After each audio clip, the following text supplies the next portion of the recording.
આપણે કે હવે પૂરું થઈ ગયું, પણ વેકેશન ગયું છે એટલે એના સૂત્ર, એના અમુક અમુક દાખલા, જો કે સહેલો જ હતો, મેં તમને કીધેલું જ હતું, પણ છતાંય રિપીટ કરતું રહેવું.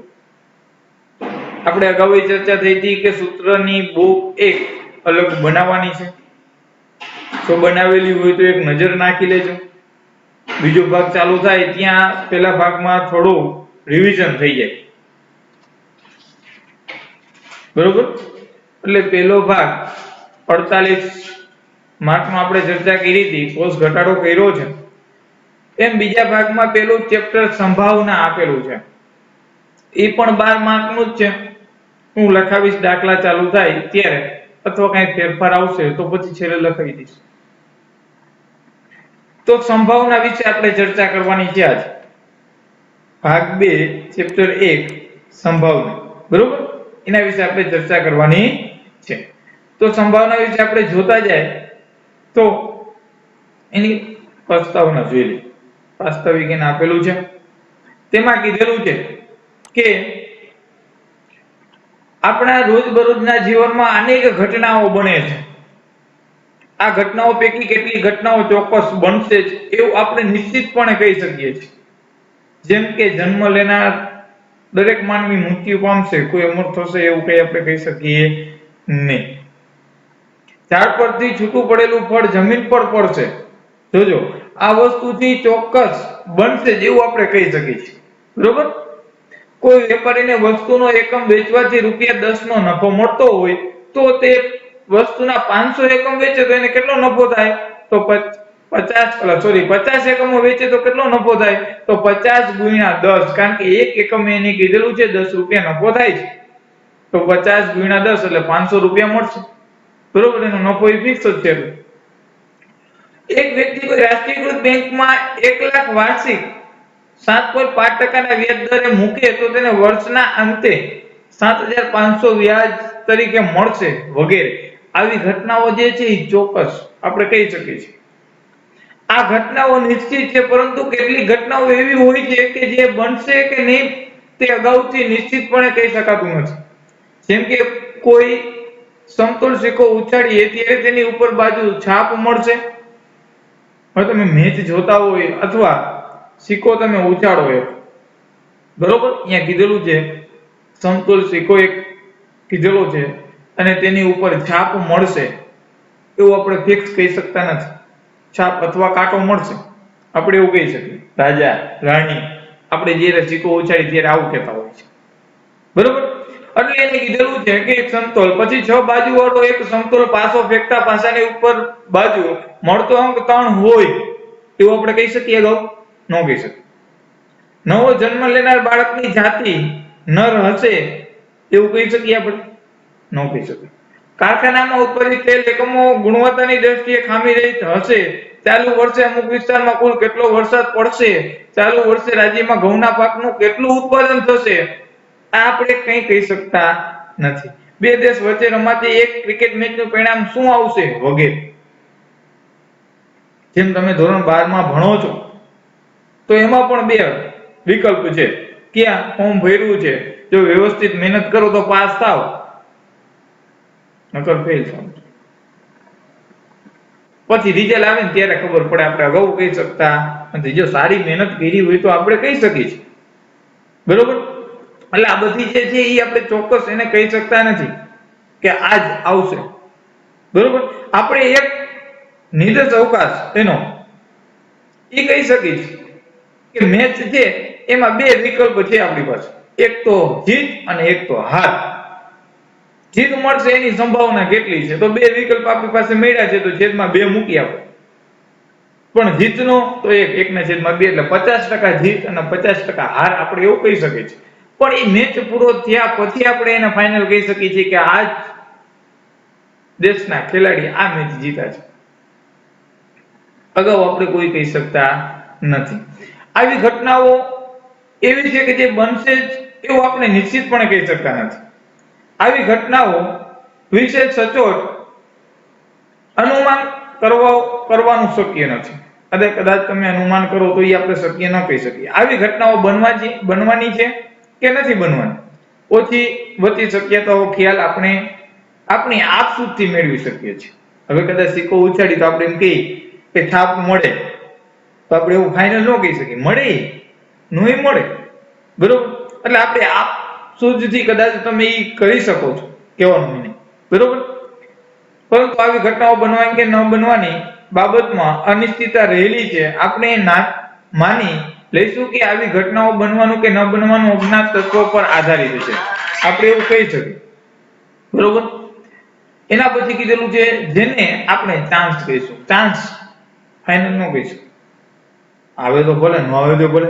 બે આપણે ક્રિકેટ મેચ રમાતી હોય એટલે બે કેપ્ટન આવે, અમ્પાયર આવીને પછી સિક્કો ઉછાળે, એટલે એક કેપ્ટન પાસે તમને ખબર હોય કે મેચ ચાલુ થાય એટલે આ સિક્કો હાથમાં લઈને પછી આમ કરે, એમાંથી એને પસંદગી કરે એટલે એમ કહે આમાં સિક્કો હોય તો એને બોલવાનું, ન હોય તો સામેવાળા કેપ્ટનને બોલવાનું, બરોબર. પછી એ સિક્કો ઉછાળશે એટલે એ પૂછશે શું જોઈએ છે, છાપ, કાંટો, શું આવશે. એટલે કદાચ માગે ને કદાચ એ જીતી જાય તો એને વિકલ્પ પસંદ કરવાનો, શું કરવું છે, બેટિંગ લેવી છે તો બોલિંગ કરવી છે, એવી રીતે. એટલે ચાન્સ કહેશું આપણે. આવી ચાન્સ પર આધાર રાખતી ઘટનાઓને યાદચ્છિક ઘટનાઓ કહે છે. આવી જે ચાન્સ પર આધાર રાખતી ઘટનાઓ છે ને યાદચ્છિક ઘટનાઓ કહેવામાં આવે છે. આવી અનિશ્ચિત ઘટના ઘટવાની શક્યતા સંખ્યાત્મક રીતે દર્શાવવા સંભાવનાનો ઉપયોગ થાય છે. કદાચ આને સંખ્યાત્મક રીતે આપણે દર્શાવ્યું હોય તો સંભાવનાનો ઉપયોગ કરીએ છીએ. આ પ્રકરણમાં આપણે સંભાવનાનો સિદ્ધાંત, સંભાવનાની વ્યાખ્યા, આંકડાશાસ્ત્રીય વ્યાખ્યા તેમજ સંભાવનાની ઉપયોગિતા દર્શાવતા ઉદાહરણો જોઈશું. બધા આપણે જોવાના છે. હવે આપણે કેટલાક પદોનું સ્પષ્ટીકરણ કરી લઈએ જે સંભાવના અભ્યાસમાં ઉપયોગી છે. એટલે આપણે એના વિશે થોડીક માહિતી મેળવી, બરોબર. તો પેલું કીધેલું છે યાદચ્છિક પ્રયોગ અને નિદર્શક. આ થિયરી છે, હું તમને જે કહું છું, પણ અગાઉ દાખલો આપણે ચાલુ કરશું તે પહેલા આ જે યાદચ્છિક પ્રયોગ કેને કહેવાય, નિદર્શ અવકાશ કેને કહેવાય, એના વિશે આપણે થોડુંક જોઈ લઈએ, એટલે જેથી કરીને આપણે ખબર પડે. દાખલો, બરોબર. પેલું કીધેલું છે યાદચ્છિક પ્રયોગ. ખાસ જોજો, યાદચ્છિક પ્રયોગ એને નીચે પ્રમાણે એને કીધેલું છે. પ્રયોગ 1, એક સમતોલ સિક્કો ઉછાળો. બાજુમાં એનું ચિત્ર આપેલું છે મસ્ત. આ પ્રયોગ બે શક્ય પરિણામો મળશે. ક્યાં ક્યાં? તો એક તો છાપ, છાપ એટલે એચ, હેડ. એક તો કાંટો, ટેલ, ટી. H T. હવે એચ ટી આવે એટલે તમને ખબર પડી જાય, એચ એટલે છાપ, ટી એટલે કાંટો. આ બે પૈકી કોઈ એક પરિણામ મળશે. આપણે એવું કહી શકીએ ને, સિક્કો ઉછાળી એટલે આ બે પરિણામ આપને મળે. બે પરિણામ એટલે ક્યાં? એચ ને ટી, છાપ અને કાંટો, બરોબર. એમાં એક પરિણામ મળશે. આપણે ધારી લેશું કે સિક્કો તેની ધરી પર ઊભો રહેતો નથી. સોલે પિક્ચર જોયું હોય, ખબર હે ને, કેવો એક ધારો ઊભો રહી જાય, ઊભો રહી શકતો નથી, બરોબર. એવું આપણે ધારી લેશું. આમ સિક્કો ઉછાળવાના પ્રયોગમાં શક્ય પરિણામ આપણે જોવા જાય તો બે મળે છે. ક્યાં? એચ અને ટી, એમ બે જ છે. પરંતુ આ બે પરિણામો પૈકી કયું પરિણામ આપણે મળશે તે નિશ્ચિતપણે પ્રયોગ પૂર્વે કહી શકાતું નથી. આપણે પ્રયોગ કરી તો જ આપણે કહી શકીએ કે હવે છાપ મળી છે, એચ મળ્યું, ટી મળ્યું, જે મળ્યું, પણ પ્રયોગ પહેલા આપણે નિશ્ચિતપણે પ્રયોગ પૂર્વે કહી શકાતું નથી. બીજો પ્રયોગ દીધેલો છે. હવે એક સમતોલ સિક્કો કઈ બે વાર ઉછાળી તો કેટલા પરિણામ મળે? એચ અને ટી. પણ એ સિક્કાને બે વખત ઉછાળવાનો તમારે, પછી લખવાનું પરિણામ. તો એવા કેટલા પરિણામ મળે? તો એના બે બાજુ છે અને બે વખત ઉછાળવાનો છે, તો 2 નો સ્ક્વેર એટલે 4 વખત મળે. H H, H T, T H અને ટી ટી, બરોબર. આ પરિણામ શું કામ આવશે જ, આગળ દાખલામાં આવું હશે જ, એટલે હું તમને કહું છું, બરોબર. પછી બીજો પ્રયોગ કીધેલો છે 1 2 3 4 5 અને 6, એમ 1 થી 6 અંક લખેલા 6 બાજુ વાળા એક સમતોલ પાસાને ઉછાળો. હવે તમે લૂડો રમતા હશો, ઘણા બધા સ્ક્રીનશોટ પાડી મૂકી દે છે, તો એમાં એક પાસો આવે છે જેમાં 1 થી 6 અંક લખેલો પાસો આપણે કહીએ.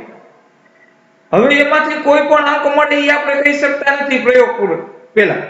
પ્રયોગ કરો અને પછી તમને ખબર પડી જશે આ મળશે, પણ પહેલા આપણે કહી શકતા નથી. તો આપણી પાસે વિકલ્પ કેટલા છે? તો 1 2 3 4 5 ને 6 વિકલ્પ છે. 6 માંથી 1 થી 6 માંથી કોઈ પણ આવે, પાછો ઉચ્ચારણ 3 આવે, 6 આવે, ઉગડી 12 આવી જાય, 6 આવે તો નિયમ મુજબ. બીજી એક આવી જાય તો બીજી કુકડી આવી જાય, બરોબર ને? તમે રમતા હોય તો તમને ખબર હોય. એટલે તેની ઉપરની બાજુ પાછાનો ઉછાળો તેની ઉપરની બાજુ આવતા અંકને નોંધો. આ પ્રયોગમાં 6 શક્ય પરિણામ છે. ક્યાં ક્યાં? તો 1 2 3 4 5 અને 6 પૈકી કોઈ એક પરિણામ મળશે. તમને મેં કીધું ને 1 થી 6 માંથી કોઈ એક પરિણામ તમને મળશે. અહીં પાછો ઉછાળવાના પ્રયોગમાં શક્ય પરિણામો કેટલા છે? તો 1 થી 6 એમ 6 છે, પરંતુ તે 6 પૈકી કયું પરિણામ મળશે તે નિશ્ચિત પ્રયોગ પૂર્વે કહી શકાતું નથી. પછી તમે ઉછાળો અને 3 મળે તો એક જ વસ્તુ, તો 1/6. કુલ પરિણામ શક્ય કેટલા છે? તો 100. એમાંથી તમારે 3 આવે તો એ આપણે લખશું, બરોબર? એના પછી કીધેલું છે ત્રીજો પ્રયોગ એને કીધેલો છે. ધારો કે 0 1 2 3 4 5 6 7 8 9. જો બાજુમાં ચિત્ર આપેલું છે તમે જોઈ શકો છો. અહીં ઉપર પાસો આપેલો છે, આવો પાસો હશે, બરોબર? એટલે આપણે રાખવાનો નથી, તમારે પ્રયોગ કરવો હોય તો કરી શકો છો એમ, બરોબર? અહીંયા પણ 0 થી 9 સુધીનું એક ચક્ર 10 સંખ્યા લખેલ એક ચક્ર છે અને તેની સામે એક નિશાન રાખેલ છે. એક નિશાન છે, જુઓ તો, બરોબર? આ ચક્રને હાથ વડે ફેરવવામાં આવે. હાથ વડે તમે ફેરવો, બરોબર? તો તે ગોળ ગોળ ફરીને અમુક સમય પછી સ્થિર થઈ જાય છે. અમુક સમય પછી. જો તારક મહેતા જોતા હોય તો એમાં એક એપિસોડમાં આવેલું હતું, બરોબર? જે સામે આવે એ રીતે ડાન્સ નો એને કે ગીત ગાવાનું કે શું હતું મને યાદ નથી અત્યારે, પણ એ તારક મહેતામાં આવે છે. એ બે વ્યક્તિને ડાન્સ કરવાનું કે કોઈ એવું કે એ પ્રમાણે એને પરફોર્મન્સ કરવાનું, બરોબર? એટલે આ ચક્ર છે, એ ચક્રને હાથ વડે ફેરવવામાં આવે તો તે ગોળ ગોળ ફરીને અમુક સમય પછી સ્થિર થઈ જાય. એ તો સ્વાભાવિક છે, સ્થિર થઈ જશે. આ ચક્ર અટકે ત્યારે તમારી પાસે કેટલા શક્ય પરિણામ કહી શકીએ આપણે? તો 0 થી 9 માંથી કોઈ એક સંખ્યા પહેલા નિશાનની સામે આવે. 0 થી 9, કારણ કે આપણી પાસે અગાઉ જ કહી દીધું છે 0 થી 9 સુધી, બરોબર છે? એટલે શક્ય પરિણામ આપણે જોવા જાય તો એ પેલા નિશાન સામે આવશે. આ સંખ્યાને જીત દર્શાવતી સંખ્યા કહેવાય. 3 આવે તો એ 3 જીતી ગયો એમ કહી શકીએ આપણે. અહીં આવા ચક્રને ફેરવીને જુઓ કે જીત દર્શાવતી સંખ્યા કઈ છે. અહીં પ્રયોગના કુલ શક્ય 10 પરિણામો એટલે 0 થી 9 10 થાય.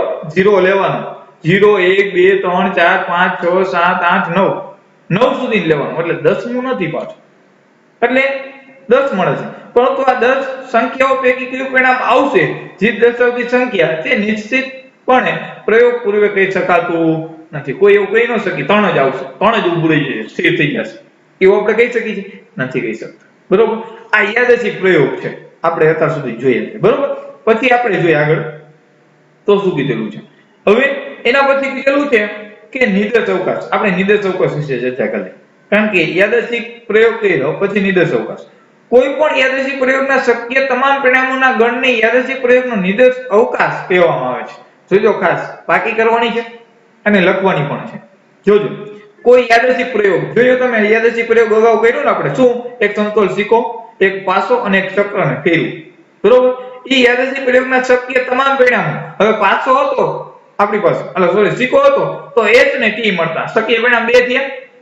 પછી પાસો આવ્યો તો શક્ય પરિણામ કેટલા મળ્યા? 1 2 3 4 5 ને 6. એ જ રીતે ચક્ર હતું તો 0 થી 9 સુધી હતા, એટલે 10 આપણે મળતા, બરોબર? એટલે શક્ય તમામ પરિણામોના ગણને, એનો ગણ છે આખો, આપણે છગડીયા કૌંસમાં લખશું, હું કહું આગળ તમને. ગણને તે યાદચ્છિક પ્રયોગનો નિર્દેશ અવકાશ કહેવામાં આવે છે. એટલે એને નિર્દેશ અવકાશ કીધેલો છે, બરોબર?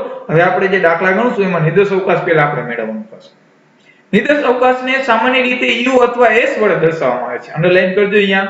નિર્દેશ અવકાશને શેના વડે દર્શાવવામાં આવે છે? તો u અથવા s વડે. આપણે u વડે જ દર્શાવવાનું છે. નિર્દેશ અવકાશના ઘટકોને નિર્દેશ બિંદુઓ કહે છે. નિર્દેશ અવકાશના જે ઘટકો એના આપેલા છે ને, નિર્દેશ બિંદુઓની સંખ્યા, એમ કહે કે નિર્દેશ બિંદુની સંખ્યા કેટલી છે? એક સિક્કાને એક વખત ઉછાળો તો એની મળતી કુલ સંખ્યા કેટલી છે, એટલે નિર્દેશ બિંદુઓની સંખ્યા કેટલી છે એમ. તો કેટલી મળે? તો 2, એક h અને t, બરોબર? અગાઉના ઉદાહરણમાં દર્શાવેલ યાદચ્છિક પ્રયોગના નિર્દેશ અવકાશ નીચે મુજબ મળે છે. હવે એક સમતોલ સિક્કો ઉછાળો. આ યાદચ્છિક પ્રયોગમાં શક્ય પરિણામ કુલ 2 છે. કયા? h અને t. અહીં નિર્દેશ અવકાશ u, આપણે u વડે, મેં તમને કીધું ને, u વડે દર્શાવશું. પછી છગડીયો કૌંસ કરવાનો, h અને t, અથવા u t અને h. q મળે એ આપણે નથી કહી શકતા, પણ આપણે છાપથી ચાલુ કરશું. આ બેમાંથી કોઈ પરિણામ મળે કે ન મળે? મળે ને? એમ ગમે તે રીતે લખી શકાય. અને અહીં નીચે જોઈને કોઈ પણ આપેલો છે તમે જોઈ શકો છો અને તમારી પાસે હશે એટલે કઈ પ્રશ્ન રહેતો નથી. બરોબર. ચાલો બીજો પ્રયોગ કીધેલો છે 1 થી જો પાછા નીચે એને દર્શાવેલા છે. તો આપણે જોવા જાય તો u બરાબર છે ઘડિયા કૌંસમાં 1 2 3 4 5 ને 6. આ જે છે જો એના પરિણામ આપેલા છે એમાંથી કોઈ એક પરિણામ આપને મળે. બરોબર. પછી કીધેલું છે 0 થી 9 નીચે આપેલું છે 0 થી 9 એને પણ u બરાબર જો ઉપર યાદચ્છિક પ્રયોગથી એનો જ આપણે નિર્દેશ અવકાશ લખેલો છે એટલે 0 1 2 3 4 5 6 7 8 ને 9 કન્ટિન્યુ હોય તમે ડેશ કરીને પછી 9 કરી નાખો છે તોય ચાલે. બરોબર. લાંબી સંખ્યા છે ત્યારે હું તમને કહીશ પણ અહીંયા 0 થી 9 છે એટલે કઈ પ્રશ્ન રહેતો નથી. એટલે જો નીચે એનો પરિણામ આપેલા છે 0 મળે 1 મળે 2 મળે 3 મળે ક્યાં સ્થિર થશે એ આપણે કહી શકતા નથી. પ્રયોગ થઈ ગયા પછી આપણે કહી શકીએ કે 4 એ 1 છે 5 એ 1 છે 6 એ 1 છે. બરોબર. ચાલો આ ત્રણેય પ્રયોગના આપણે નિર્દેશ અવકાશ લખ્યા. હવે એના પછી જોઈએ તો શાંત નિર્દેશ અવકાશ. શાંત નિર્દેશ અવકાશ એને કહે છે. યાદચ્છિક પ્રયોગના નિર્દેશ અવકાશના કુલ શક્ય પરિણામોની સંખ્યા પરિમિત હોય તેવા નિર્દેશ અવકાશને શાંત નિર્દેશ અવકાશ કહે છે. દાખલા તરીકે ઉપર દર્શાવેલ ત્રણેય યાદચ્છિક પ્રયોગના નિર્દેશ અવકાશો શાંત છે. શું કામ? એક સિક્કાને એક વખત તમે ઉછાળો છો એટલે h ને t જ મળે છે. એના સિવાય બીજો વિકલ્પ નથી. શાંત કહેવાય. બરોબર.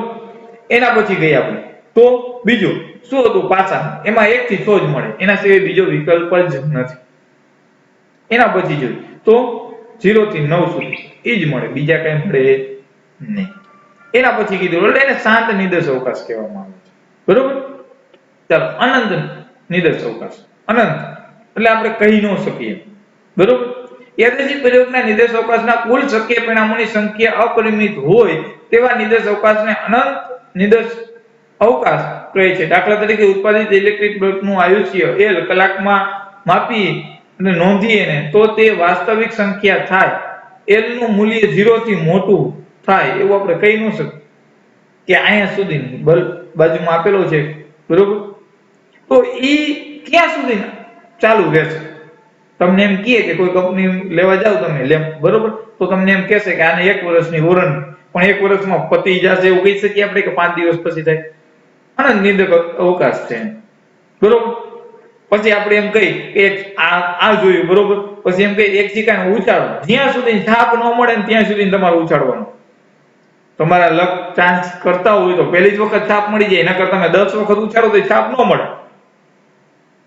અનંત નિર્દેશ અવકાશ થયો ને જ્યાં સુધી છાપ ન મળે ત્યાં સુધી તમારે હેલું જ જવાનું.